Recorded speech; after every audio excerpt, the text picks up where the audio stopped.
తెలంగాణలో ఎమ్మెల్యేల ఫిరాయింపు కేసులో స్పీకర్ గడ్డం ప్రసాద్ కుమార్ యాదవ్ సుప్రీంకోర్టును గడువు కోరారు. కేసు విచారణకు మరింత సమయం కావాలని విజ్ఞప్తి చేశారు. బీఆర్ఎస్ వేసిన కేసుపై 3 నెలలలోపు స్పీకర్ నిర్ణయం తీసుకోవాలని జూలై 31న సుప్రీంకోర్టు ఆదేశించింది. ఆ గడువు నేటితో ముగియనుంది. ఈ నేపథ్యంలోనే సుప్రీంకోర్టును మరింత గడువు కోరారు. కేసు విచారణకు ఇంకా 2 నెలల సమయం కావాలని కోరారు.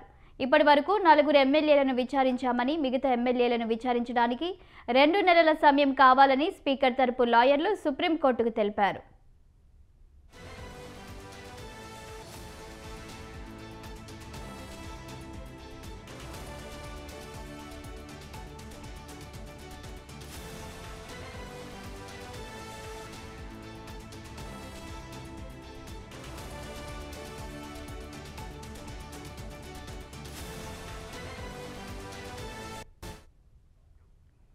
బీఆర్ఎస్ పార్టీ నుంచి గెలిచిన 10 మంది ఎమ్మెల్యేలు కాంగ్రెస్ పార్టీలో చేరారని, ఈ మేరకు ఎమ్మెల్యేలపై అనర్హత వేటు వేయాలని బీఆర్ఎస్ నేతలు స్పీకర్కు ఫిర్యాదు చేశారు.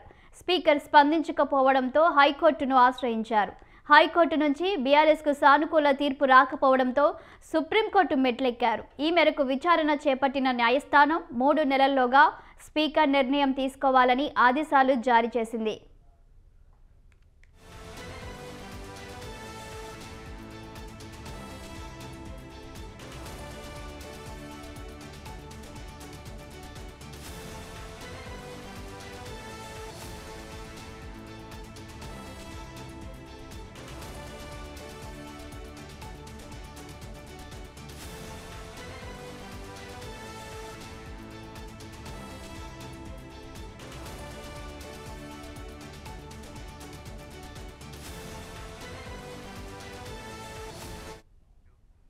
సుప్రీంకోర్టు ఆదేశాల మేరకు పార్టీ మారిన 10 మంది ఎమ్మెల్యేలకు స్పీకర్ నోటీసులు జారీ చేశారు. అనంతరం ఎమ్మెల్యేలతో విచారణ జరిపారు. ఈ విచారణలో భాగంగా ఎమ్మెల్యేలను, పిటిషనర్లను క్రాస్ ఎగ్జామినేషన్ చేశారు.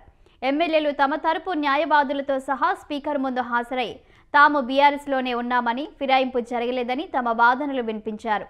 అయితే పిటిషనర్లైన బీఆర్ఎస్ నేతలు వాటికి సంబంధించిన ఆధారాలు, అఫిడవిట్లు, వీడియోలు సమర్పించారు.